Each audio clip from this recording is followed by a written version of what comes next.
আফগানদের বিপক্ষে শেষ ম্যাচে অবশেষে সেই কাঙ্ক্ষিত দাপটটা দেখালো বাংলাদেশ। সিরিজের প্রথম 2 ম্যাচে জয় এলেও পারফরম্যান্সে ছিল খানিক ঘাটতি। তবে আজ ব্যাটে বলে ফিল্ডিংয়ে সব বিভাগে এগিয়ে থেকে আফগানিস্তানকে পাত্তাই দেয়নি টাইগাররা।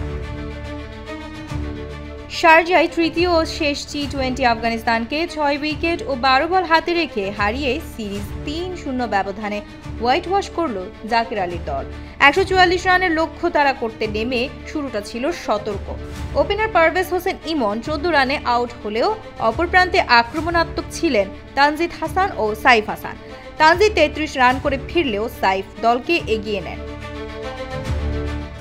ইনিংসের শেষ দিকে ব্যক্তিগত 50 তুলে নেন সাইফ, যা তার আন্তর্জাতিক টি-20 ক্যারিয়ারের চতুর্থ অর্ধশতক। আহমেদ জাইয়ের 1 ওভারেই নেন 15 রান, যার মধ্যে ছিল গ্যালারির ছাদে পড়া এক দারুণ ছক্কা।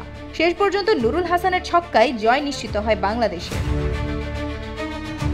এর আগে ব্যাট করে আফগানিস্তান 20 ওভারে তোলে 143 রান। দলের হয়ে দারউইশ রাসুলি করেন 32, সেদিকুল্লাহ আতাল 28 ও মুজিবুর রহমান অপরাজিত 23 রান।